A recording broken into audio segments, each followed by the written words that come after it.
Well, good afternoon, good morning to some of you, and welcome to this Triangles webinar for Monday, October the 17th, 2022.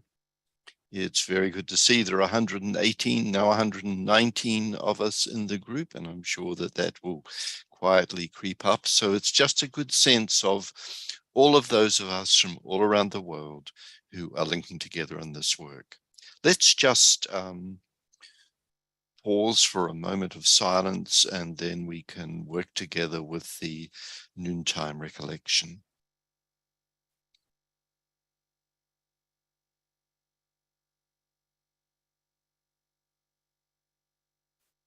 We know, O Lord of life and love, about the need. Touch our hearts anew with love, that we too may love and give.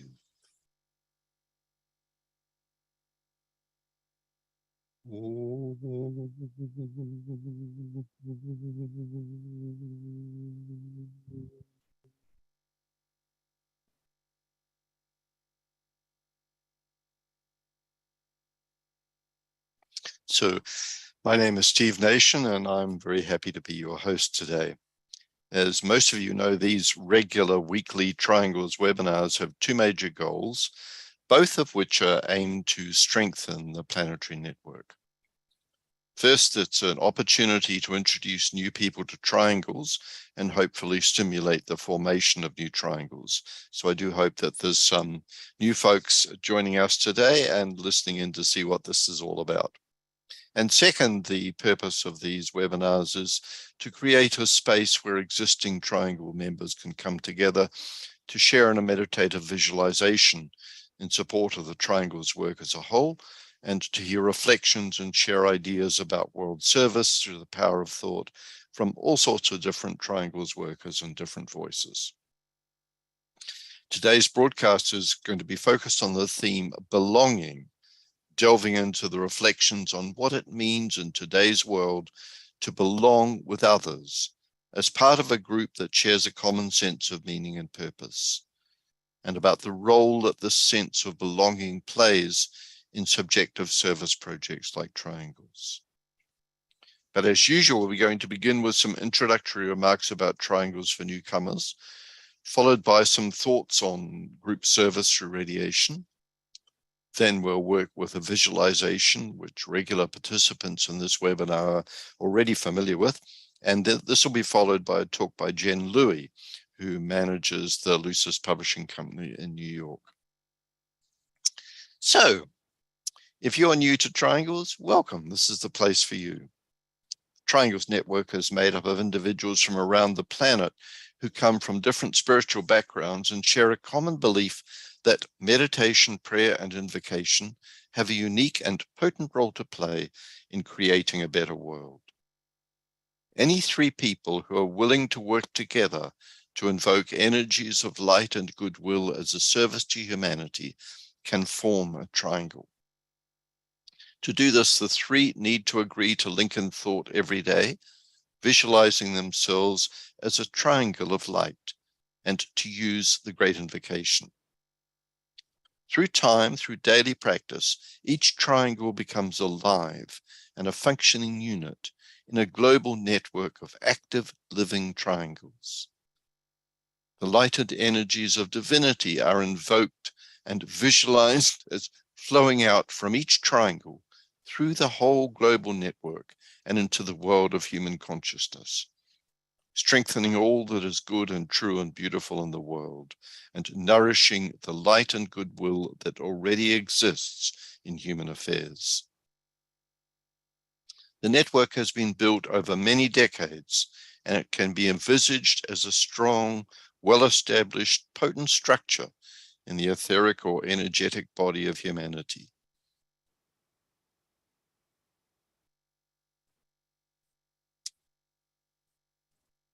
One of the joys of the Triangle's work is that it provides an opportunity to begin to see and experience something of the essential quality of light that radiates through the core I, the divine self of your two co-workers. After all, each one of us is different and unique, and each triangle worker brings their own lighted qualities. Each is in their own process of bringing these lighted qualities into expression through the quality of their thinking, through their relationships, and through their presence in the world, what we might think of as their radiation. Visualizing the individual flickering lights of one's triangles partners day by day and year by year, and actively working in service with these lights and entering the livingness of the triangle, a deepening naturally occurs in the nature of the relationship. The triangle becomes a building block for group work and a place to practice what it means to be part of a group that carries light, that holds and radiates qualities of light. We can think of light as pure and essential. Yet in spiritual work, there are different qualities of light. The numinous light that can shine through our higher thoughts, the light of intuition, the light of love, and so on. And as one works with invocation, the light that can be seen in one's triangle partners, in the triangle itself, and in the network of triangles, becomes filled with a higher light that comes from what is referred to in the Great Invocation as the Masters, the great ancestors, the higher lighted beings honored in all spiritual teachings and universal spiritual religious faiths. If you're new to this approach to planetary service, you might like to consider forming a triangle, or if you're already a member of triangles, you might consider forming another, because the more people who participate with care and focus, the more spiritual energy is released into our world. There's information on the Triangles website, which is at www.triangles.org, about how to form a triangle. There's also a section there where you can form a triangle online by entering your details and inviting others to contact you to form a triangle.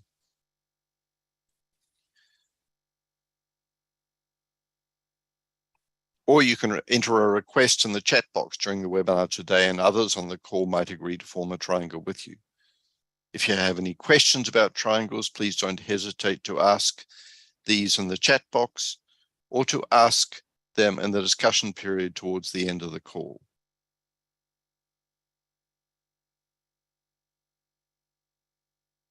So let's just pause for a moment now and work together with a simple visualization.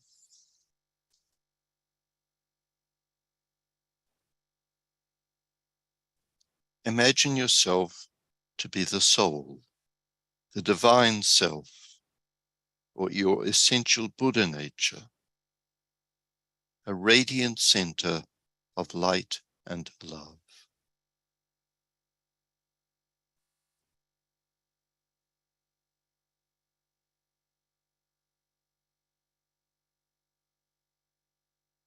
And in your mind's eye, see your closest spiritual companions as similarly radiant centers of light and love.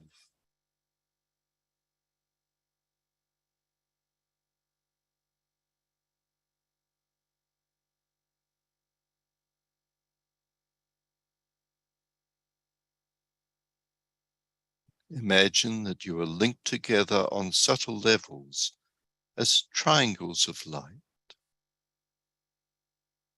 And imagine these triangles as part of a network linking all points of light in the world, a network of lighted triangles.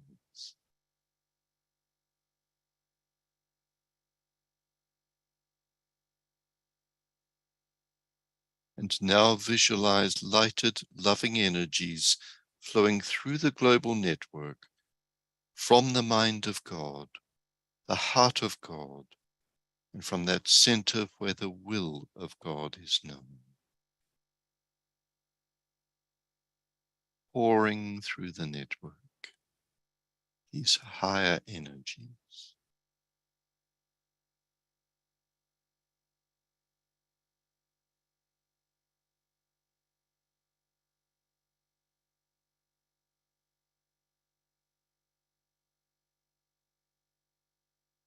and imagine the effect that these energies have, enlivening all who are treading a spiritual path,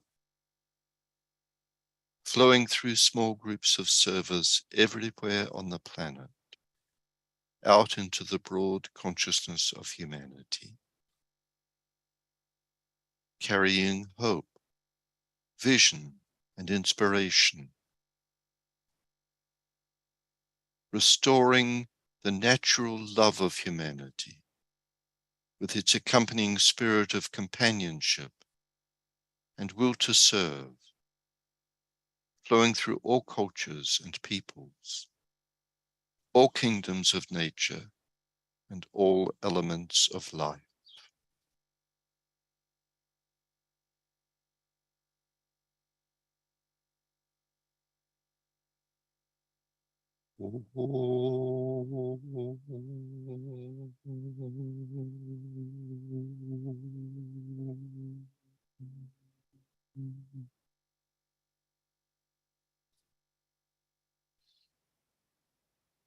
Today,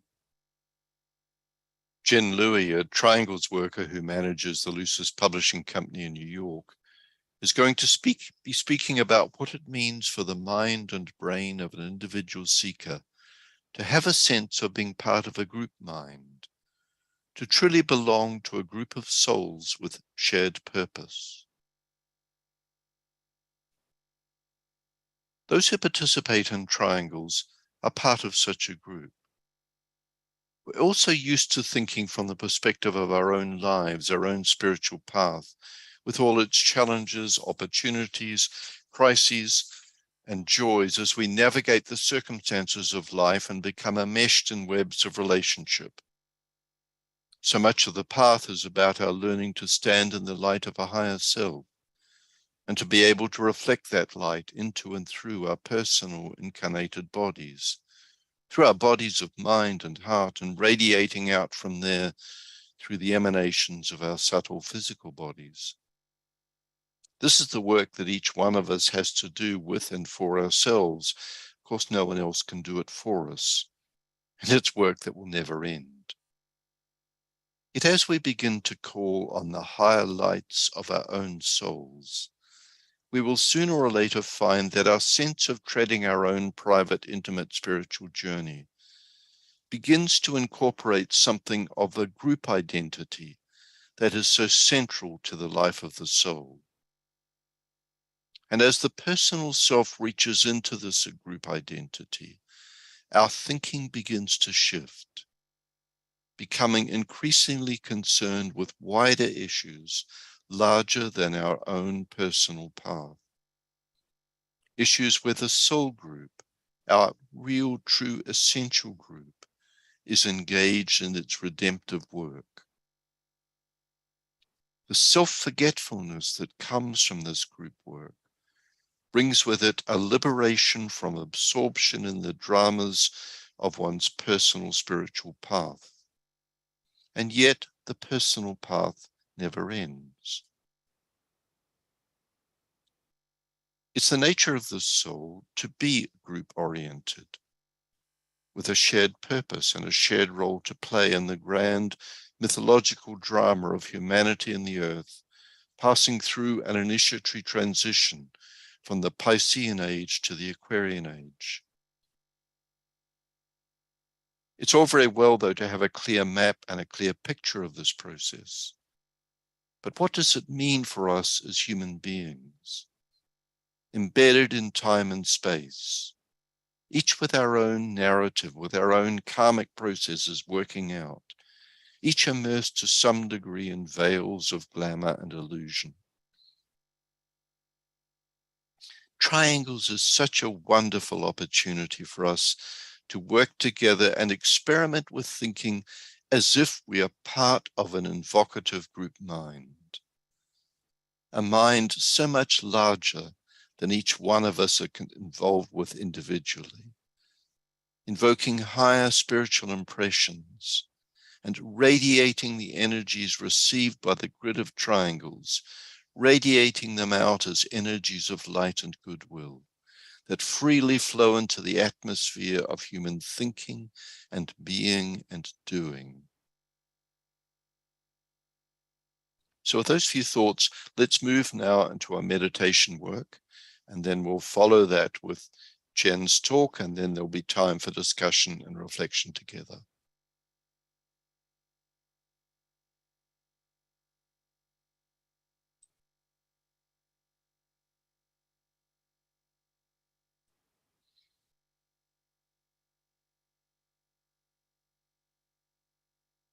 So first, let's integrate together as a group, all of us together on this call.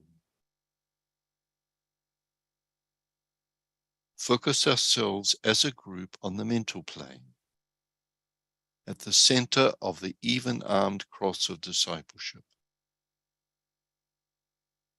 and link in thought as a soul, as a point of love and light, with all people throughout the world working with this Triangles meditation group.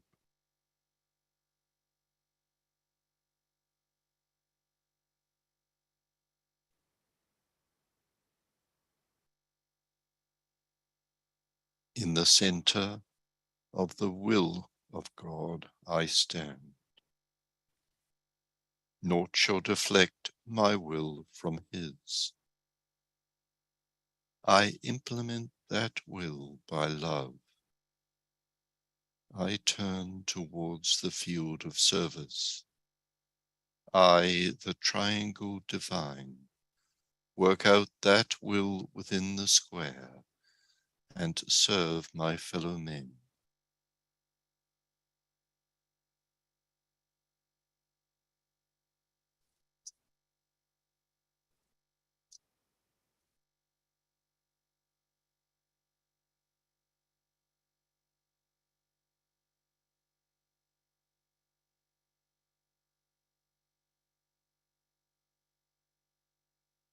Visualization.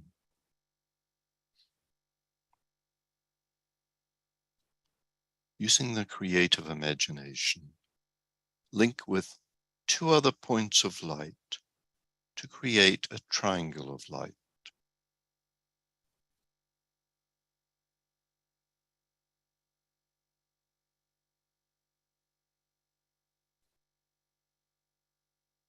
Visualize that triangle which you're working as an essential part of the radiant worldwide triangles network.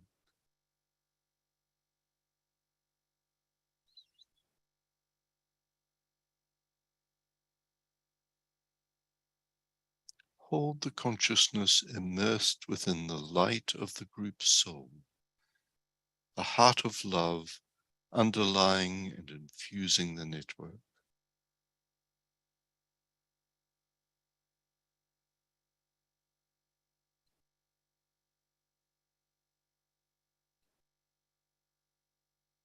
And now lift your consciousness to the world teacher, who stands as the heart of love at the center of the spiritual hierarchy, and who also stands at the heart of each triangle.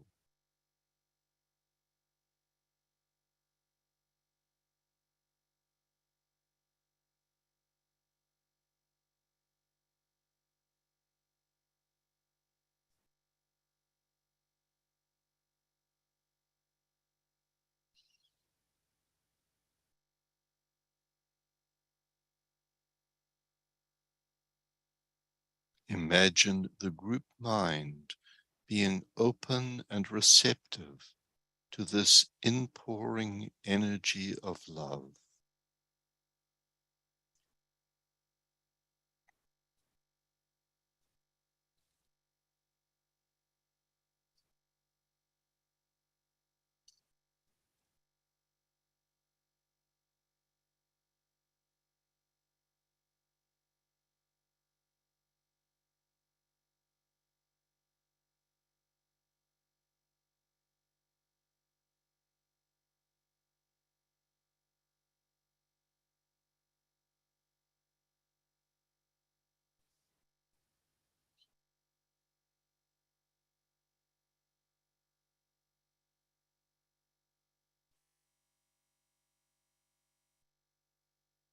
Visualize energies of love, light, and goodwill circulating in and around and through the triangle's network, from point to point, and flowing out through the grid into the hearts and minds of all people everywhere.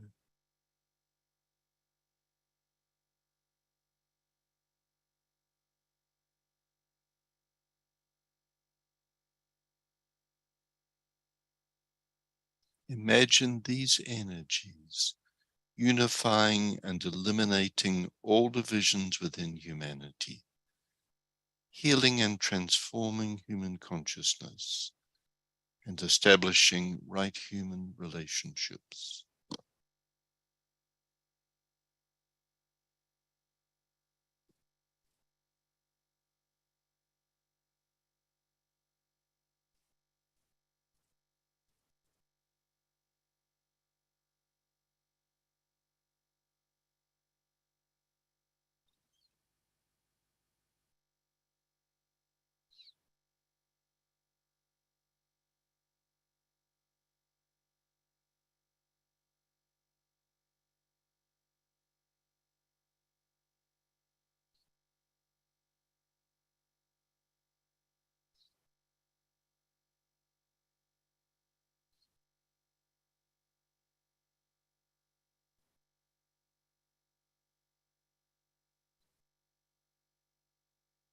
And now sound together the mantra of unification.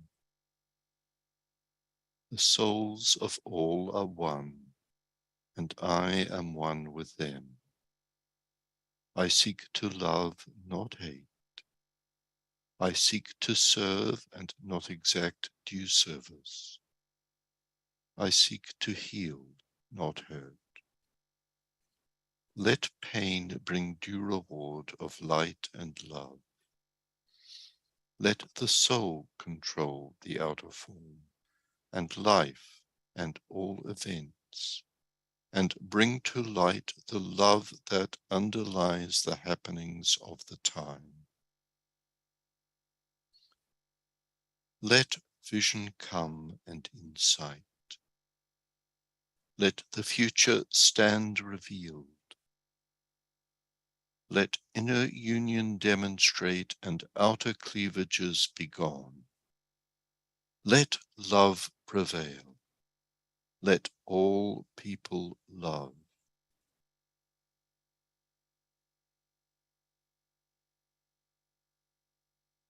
Visualize the whole planet alight with triangles. And imagine new triangles being formed in all the regions of the world.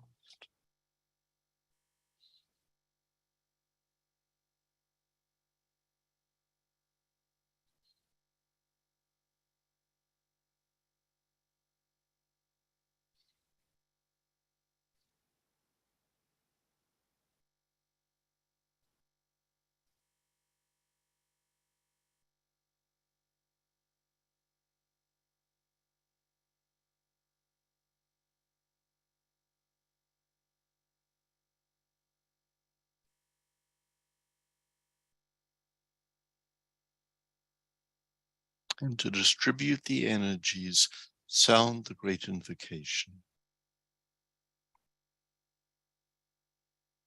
As you either think through or sound repeat each stanza, visualize the network acting as a link between the world of spiritual realities and the world of the human, and as a channel through which light and love and divine purpose are flowing into human consciousness.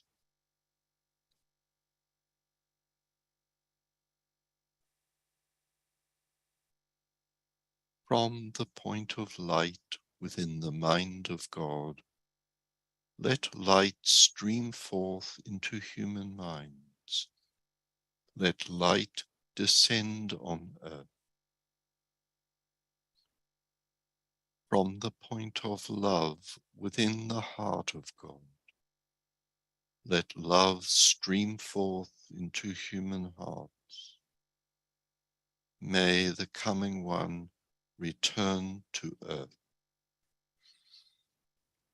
from the center where the will of God is known. Let purpose guide all little human wills, the purpose which the masters know and serve.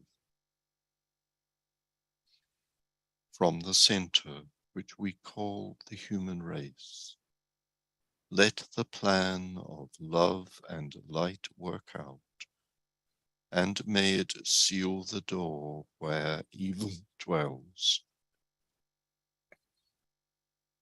Let light and love and power restore the plan on earth.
Thank you, friends.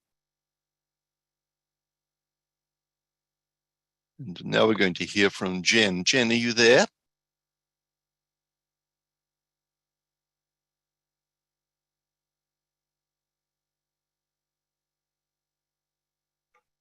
Can you hear me, Steve? I can hear you beautifully. There we are. All right. Greetings, everyone. Great to be back here.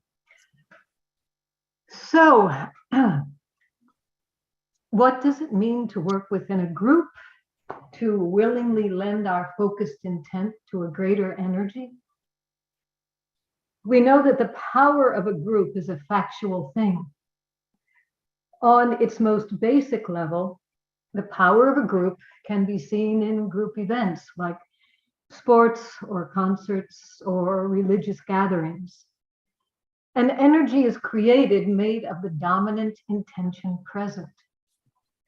We can very easily be swept into this energy, and in doing this, add our energy to the constantly growing form. Mass hysteria is a term possibly inspired by the more unruly of some events, when a wave of chaotic intention flows over all the individuals present and sweeps them up with its very strong current. But let's take a step further and consider a more personal experience of sharing a group mind. If you're a parent, you have most likely had instances of an unexplained knowing regarding your child. You could be hundreds of miles apart, but know without doubt that something is wrong. Then when you check in with your child, you likely found that something was indeed wrong. How does this happen? Is it some kind of magic? And does it only happen to people who are special in some way? Our human physiology goes much deeper than we give it credit for. All humans have this ability to connect with another using only the faculty of the mind.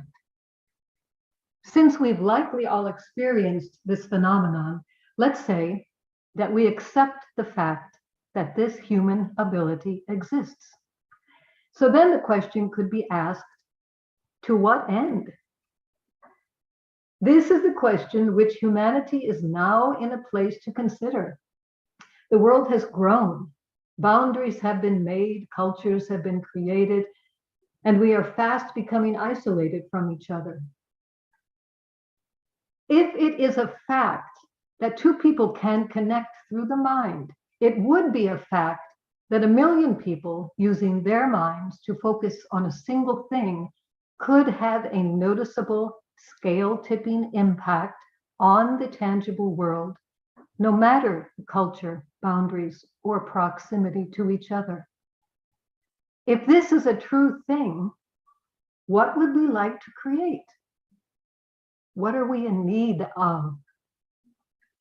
The Triangles group happens to be a perfect example of how to use this power of mind.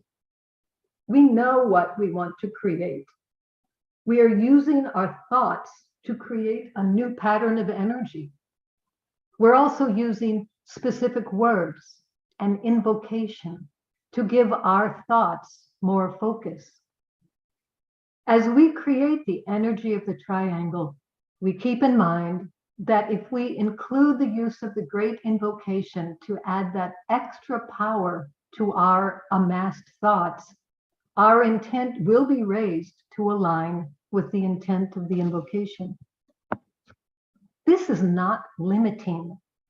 It is identifying. It is smart.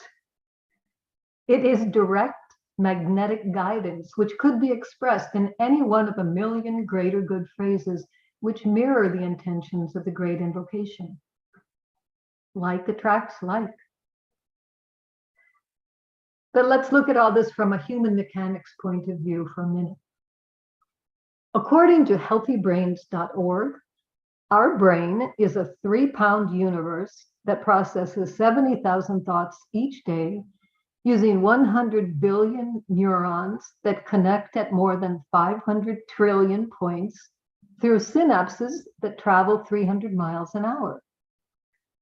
The signals that travel through these interconnected neurons form the basis of memories, thoughts, and feelings. The mind, which has been referred to as the brain's functional product, evolves to be a kind of map of each human's relation to its physical environment. All this being so, would it surprise us to find that thoughts have shape and weight? Thoughts are energy signals, and the energy transmitting a thought has mass. The mass would be a very small number, but it would not be zero. The brain is an electrical machine creating thousands and thousands of sparks of consciousness throughout the course of a single day. If we are in purposeful sync with other minds also creating sparks, might we merge those sparks so they grow into a bigger and bigger source of energy, of light? If our individual thoughts have mass, millions of minds connected would have millions of times that mass, so millions of times that electric spark. One has to wonder what kind of impact that might have were the intent and focus of the sparks very clear. This ability to create by combining the energy of our minds is not magic. It is our deeper physiology. Triangles is an application of this group mind. We start as individuals. We move outward to join 2 others, then move outward again to join millions, creating a web of minds united by intention, invocation, and power. Triangles is perhaps a training ground for many of us. Here is where we first learn to lend our individual power of mind to a good which is greater than ourselves, the creation of a thriving global web of life. But envision a world in the near future where we are willing and ready to add our power of mind to the regeneration of some current aspect of global need. Imagine millions of people joining together at a specific time, focusing on an agreed upon outcome and extending millions of watts of power toward the creation of that intended outcome. Imagine the power generated by such an act, a sky full of mind energy being sent to solve a problem. This is not science fiction. This is us now. We are just on the verge of fully understanding this science of group mind. In the meantime, we have been offered assurance by those wise individuals who are a little further along the upward moving spiral that we are right to seek this path, that we truly must seek this path. We must move forward with a commitment to strengthen this power of mind. Its power is birthright. Its power is responsibility. And its very existence is fast becoming key to our flourishing as a race.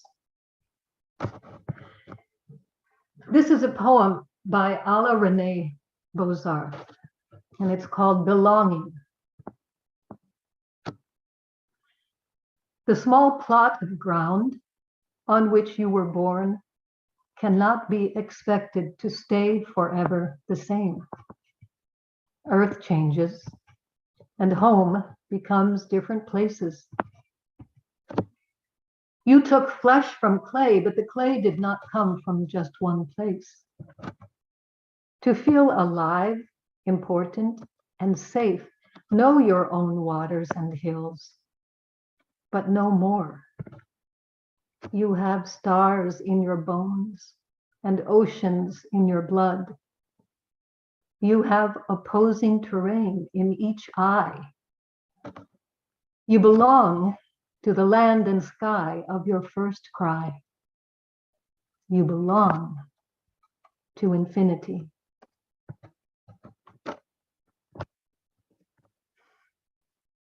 There we go, Steve.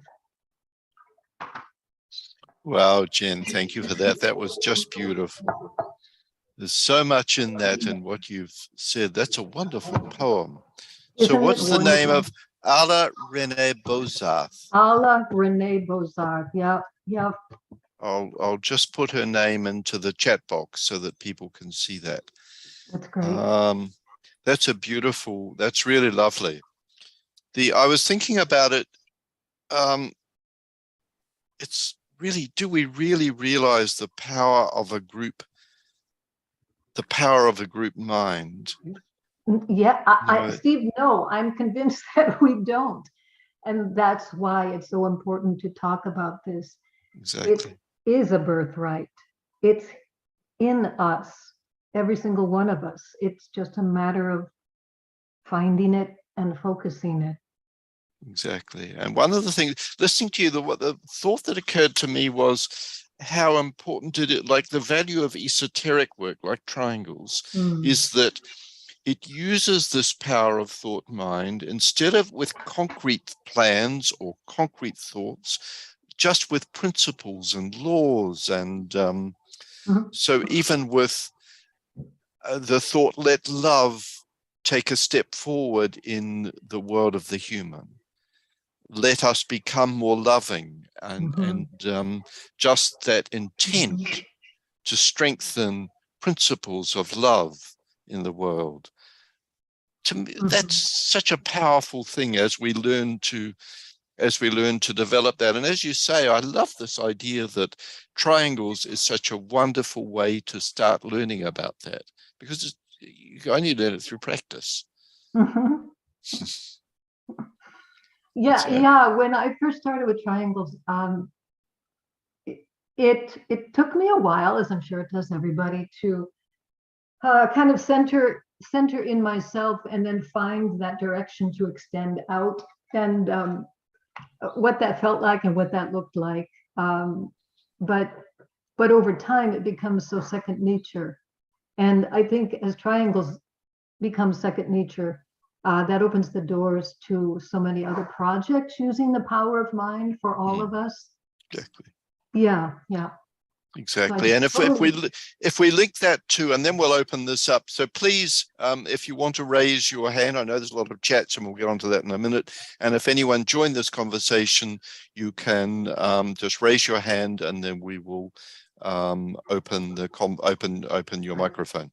But the thought occurred to me that if we think of, take like any profession or any field of service, whatever our field of interest, any field of art, and think of the group mind that is at the heart of and is pioneering the fresh, creative, new developments in that field. And in a way, the subjective work like triangles or any other group service through radiation, group service of mind, provides energies that support and nurture these more concretized group experiments in thought. You know, if we think of any field of science, it's easy to see the group mind that is being built. Mm-hmm. Let's have a look at what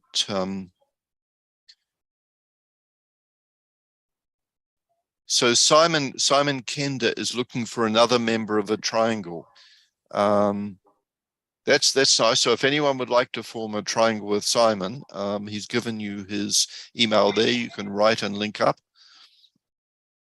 Isabel Kung really loved that poem and communication. Thanks, Jen.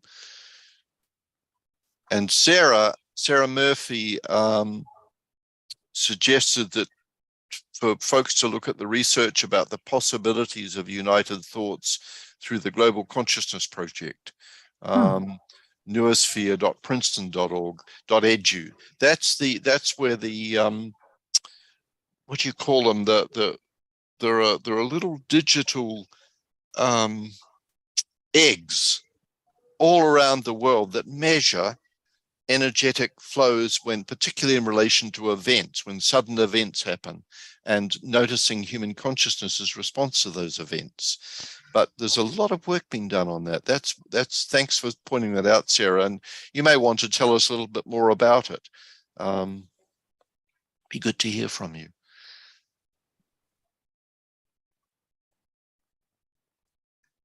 Letitia's asked, where can that beautiful poem be found? Where did you get it, Jen? Was it in a book? Is it somewhere online? In which case we could share the link. Yeah, it's both, Steve. It's in a book called Earth Prayers, which came out quite a while ago, like 30 years ago. But I also found it online. If you just Google Ala Renee Bozart, you'll be taken to a site that lists many of her poems. Wonderful. Steve, Sarah Murphy has her hand raised now too. Oh, thank you. How come I'm not seeing? You're welcome. And I did. Sarah, hi. Thank you. I got the notice to unmute myself. Just a little bit about that random. It's the random number generators, and they're stationed in various places around the world. And then the researchers are looking to see if there's an anomaly in the randomness of the number patterns that are generated when there's mass attention on something. So the most well-known is about around 9/11, when so much worldwide attention was placed there. I haven't seen the data recently, but other events that have really captured a lot of worldwide attention caused the numbers to become less random and more synchronous. Really interesting. It's hosted by the Institute of Noetic Sciences now, and the Heart Math Institute has some research going on affiliated with this, and another project where they have heart rate variability monitors on people around the world and are finding how our hearts also beat in unison. So there's some really interesting stuff going on with these leading edge researchers. That's incredible. The Heart Math Institute does such wonderful work. It's interesting to think of the Heart Math Institute and that group of people who are really close to that institute, for whom it's their life's work, to think of the group mind, the radiation that comes through that group. It's an incredible thought. And to think of that there must be so many of these sort of, they're actually in consciousness, they're points of tension. And for students of the esoteric work, you can also see them as the C group, expressions of the C group, where the ashram, the hierarchy, is reaching into human consciousness. Sarah, can I ask a question about this? What is the source of the data? Like, what are they basing it on? They're simple machines that are just little simple computers that are generating I's and O's, random number generators. And it's been going on for decades. It used to be part of Princeton, but not sanctioned by Princeton University. And now it's moved on to a new home with ions and HeartMath. And what causes the change in the X's and O's? That's the question. The mass attention. So there's just this preliminary data that's showing that when human attention is widely focused on something and that we're kind of all thinking together, then the numbers become less random and they fall into like patterns. Wow. So just some little physical sign of what we can do. Yeah, that is great. Very cool. Yeah. Thank you for that. That's great. Absolutely. Thanks for your talk. It was great. Oh, thanks. Anyone else want to raise their hand? Let's have a look at the checkbox.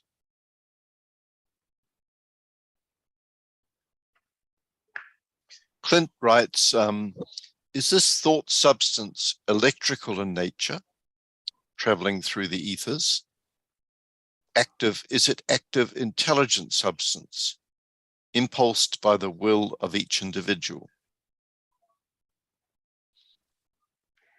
You know, I couldn't. It's one of those questions, Clint, that I have a sense of, but I don't know. But I mean, we do know that thought is electricity. I think we know this. So how that thought proceeds and extends out from us, I think is the big question. You know, there's a sense of magnetism involved in radiation, as Steve was talking about. It's a combination of the both, I would imagine. But you know, when we have a thought, it doesn't just stay confined in our skull. We know that there is an impact beyond us. So thoughts have to be thought of as a radiating energy, I would think. And then if we put enough of our thoughts together, radiating out, they merge out in the greater world and create those bigger sparks. And I don't know, that's how I understand it, but it's a crazy fascinating thing to wonder about. And I really want science to give us some visuals that proves this very, very soon. I think we're on the verge. I think we are. Exactly. And maybe because when you say, Clint, is it impulsed by the will of each individual? It's interesting to ponder what the will of each individual is, what it means. So the way I look at that is to think of each individual who's thinking these thoughts, the degree to which they are become selflessly immersed in the thought. That is the will, and the radiation of higher energies comes to the degree to which there is a absorption in the pure essence of the thought, so that all the self of the one who's thinking is disappears, and it's only the thought that is present, and that thought radiates. And as Jen, as you said, that like that's a great thing that if we think of thought as that which is the energy that drives action in the brain, and as energy, it has mass. And as that thought becomes pure, it's like it reaches a point of intensity, but intensity is the wrong word, because when we think of intensity, when I think of intensity, my mind goes to sort of, I don't know, areas of uncontrolled intensity, or areas where something takes you over, and an appetite, Right. or sort of fundamentalism and fanaticism is an intensification. But it's intensity where the energy of the thing itself, that is the essence of what's being thought about, reveals itself. And then it's that energy that radiates and does the work, and is such valuable service. Is it just the way you just described it, Steve? It connects all the dots. You know, I think for a lot of us, when we do this work, there are missing sections. But we take it on faith, and we have been taught, and there are sources for the teaching that we trust. But to put it together the way you just did, it connects all the dots, which I think strengthens our ability to work more aptly with energy, with our thoughts, with our minds, linking with others. So, it's important. Yeah, it's such lovely work. There's a note from Santana. Hi, Santana.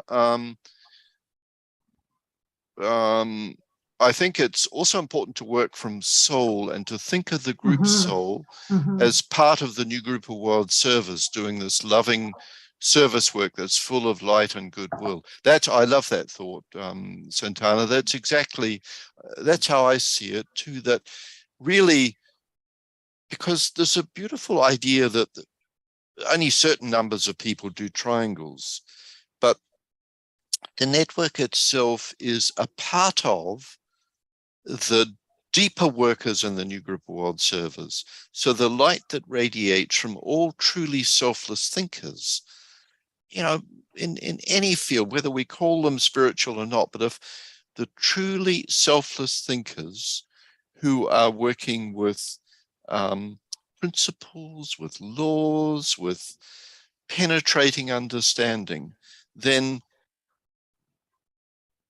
the subjective work we do in triangles is sort of like working with the heart of that radiatory field of thought. And it only makes sense to me if we lose even the sense of the triangles network itself in the work, in that which we are serving, in this field of consciousness that is being transformed and irradiated. And Steve, it shouldn't be. Yeah. Oh, sorry. There's two hands raised. Oh, beautiful. There are indeed. Sam. Sam hello, and David. yes. Hi, Sam. Hello. Beautiful. Thank you, Steve and Jen. I just wanted to say, remembering Rupert Sheldrake, who did a lot of experiments showing that people came up with solutions to problems the next day a lot easier than they did the first day, sort of to prove telepathy. Exactly.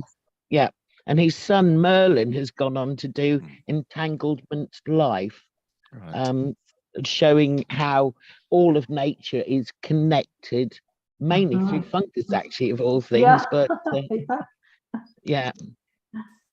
wonderful study by the family, so definitely part of the new group of world servers. Oh, totally. I think Rupert's work is just it's played a quite radical role in helping scientific thinkers to start looking at the field of energy and sort of memories, these memories, and the role that thought really can play. Thanks for bringing that up, Sam. And I agree. I mean, the family, all four of them, in fact, is a beautiful example of sort of just a family that's totally centered around service in a deep way. Yeah. It'll be when notes that it'll be interesting when the Triangles group or Woggle or Cycle of Conferences or Global Silent Minister registers on the Global Consciousness Project site. That's true. And part of that is starting to look for it. So those who are involved in these eggs, which are just little computerized instruments around the world, start looking for these things. Dave, do you want to unmute yourself, please? Can you hear me? Beautifully. Yes, Alice Bailey's work, Esoteric Healing, has quite a discussion on electricity. Here's a little quote from it. There is nothing but electricity in manifestation. The mystery of electricity, which HBB referred into the secret doctrine, everything is electrical in nature. And that's from Esoteric Healing. Thank you. That's beautiful. Thanks, Dave. That's a very good reminder that everything is electrical and thought is electrical. And what, like the whole of your talk in a way, Jen, it's describing an electrical phenomena. Thanks for that, Dave. That's great.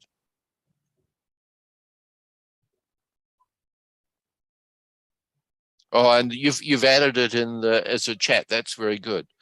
So we've got that quote there. Sarah, I know of a woman who hosted a meditation group to dampen the impact of a hurricane a number of years ago. She reported that the storm waned in intensity, but eventually the group got tired and went to sleep. The storm gained power. Oh dear. Makes me wonder how much our massed attention on storms and weather might impact them.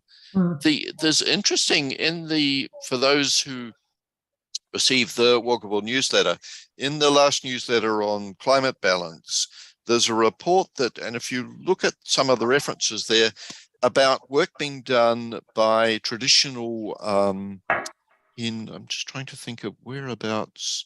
I hate just referring to the continent of Africa, which is so many different countries and so many different cultures. And I can't think quite, I think it's Kenya actually. And work being done by the National Meteorological Institute, together with traditional healers, what we would call the term, but traditional shamanic leaders in that tradition, and their work in predicting climate and affecting climate change, and really beginning to bring the two together to consider the effect of thought on how that can impact climate, and particularly how it can impact moving through drought. It's something that it's very interesting to look into. Violet asks, it would be interesting to hear or share what Triangles workers may have experienced during their Triangle work. For example, my experience without my visualization has been to see various triangles flashing forth throughout the network. I think this is linked to soul and group connection and power. It's interesting. I mean, to my way of thinking, that we should be very open to these images that come through and strike us, because if the network is really alive, there will also be like triangles that are working on specific projects that suddenly are alive and active.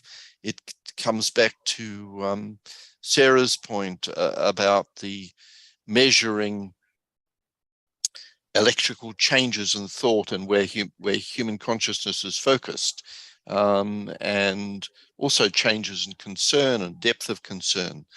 So that, I mean, that makes a lot of sense, where particular triangles will be flashing forth. And also, if you think of the network as a whole, that will always, there'll be little points, little triangles flashing, and the whole network carries those energies.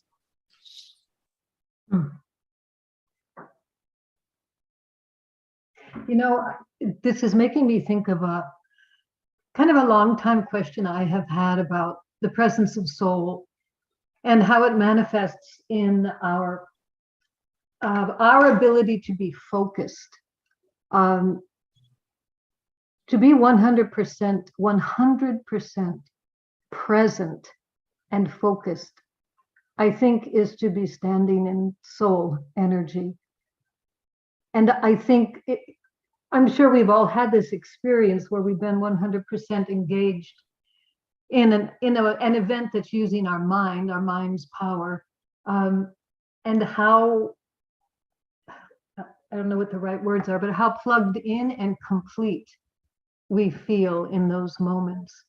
I believe this is the soul expressing through the human form, and I think that's when our radiatory power is at its strongest. So there's a deep corollary between the soul's presence and our ability to be present. And it is an act of the will. It is an act of the will. We have to pull our consciousness to exactly the point we want it.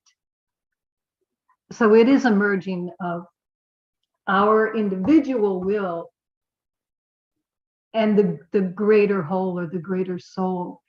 There is that meeting point. It's a merging, it's a meshing that happens, but it does have to be instigated through our will first.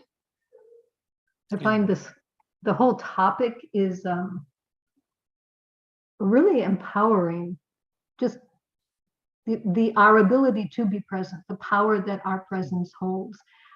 I was joking with a friend the other day that I can't conceive of any higher being spaced out.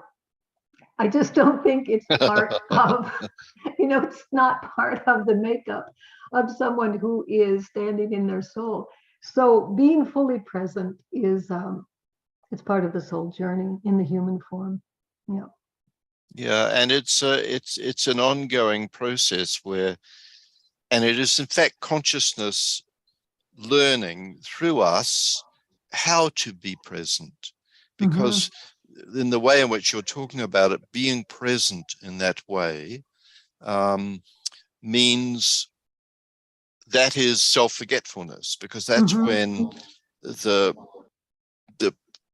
sort of the whole of the individual consciousness focus is lost in another focus, which then we have the understanding is where our real self is focused. And that real self is by its nature a group. It's an incredible thought that as souls who come into incarnation, we come in as groups and have group affiliations, and in our incarnation we'll never know probably half of the others in this soul group involved in some particular work, and as you say, but it requires a will to train the brain, yes, to have that presence. Yes. And to me, the very sort of throughout the West, possibly not just the Western world, but the impact that mindfulness is having is a phenomenal sign of not a mass, but a very significant number of human beings in incarnation who are starting to engage in the work in a way in which they can learn to begin to be present. And that's a phenomenal, that's of huge significance, I think. That's a sea change in the human evolution. Yeah, it really is. And particularly where that's becoming part of academic work, but not just academic work, but part of really serious thinking, serious scientific, subjective scientific thinking. And I think it's much more widely sort of practiced than we expect, than we think. Kit has a note here that a few studies about the impact of group-focused TM, transcendental meditation, on calming energy, my choice of words, I don't know the official words, was done in Washington, D.C.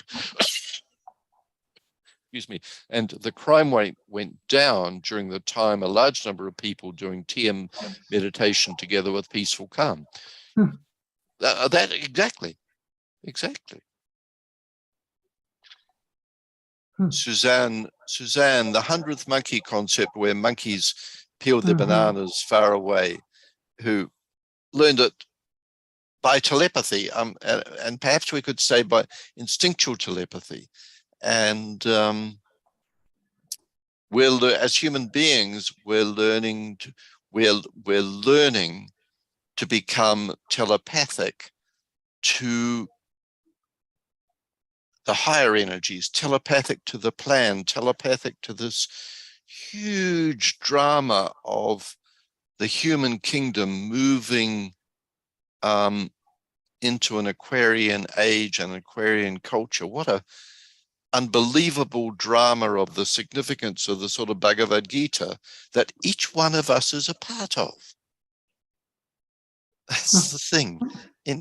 So the stories of our own lives and the degree to which, Clint, as you say, it is the degree to which we bring will into those lives, and then the degree to which we're open to the intuition. Each one of those each one of us moves into roles in this drama, little small parts, little side parts in the play that's being performed. But the group itself, of all of the people who are consciously doing that, that group is a big player. It's like a star. It's one of the stars. And we don't see that. Matthew writes that the great power to influence the world towards a spiritually positive future when we meditate on resonance on a spiritual vision for the world. That's nice.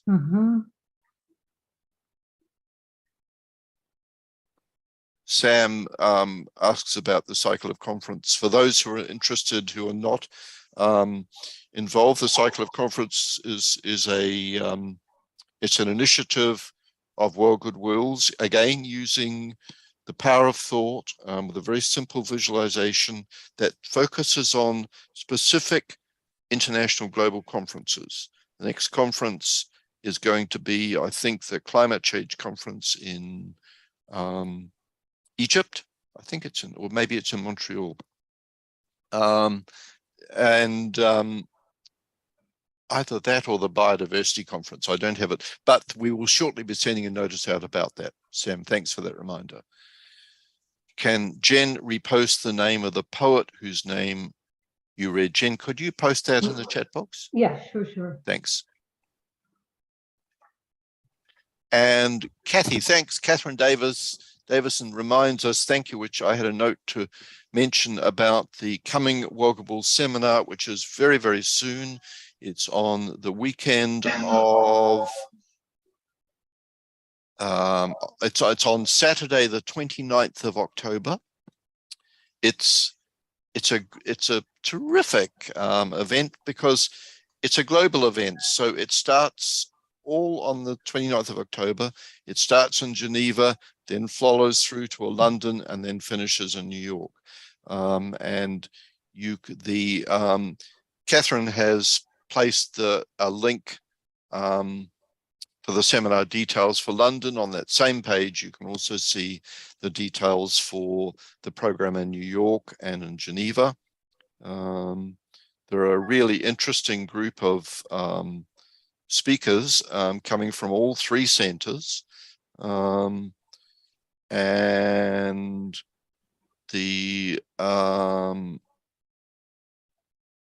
So have a look on that website that Catherine has put into the chat, and I really hope that we'll see you then for those series of broadcasts. So depending on what time you are in the world, if you're in the States, it's easier to pick up the New York event, which is from 1 to 4 p.m. Eastern time. The London event, which is just before that, is from 2 to 5 British summer time. And then before that, Geneva is 10 a.m. to 1 p.m. Central European time, which is very early in the morning for the States. But depending where you live on the world, and then those will all be available on archive broadcasts very soon afterwards. So thank you, everyone. I think we're getting toward the end of we need to end this call.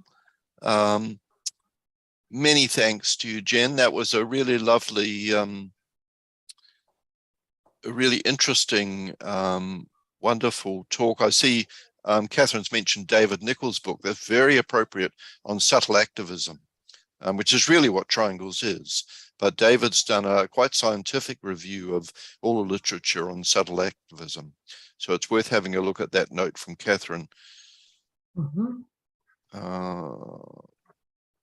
So thank you, everyone. That's good. And see you next week for the next week's edition of the Triangles webinar.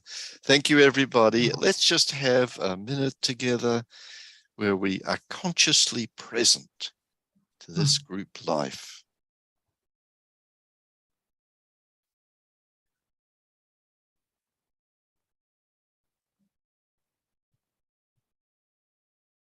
Thank you, everybody.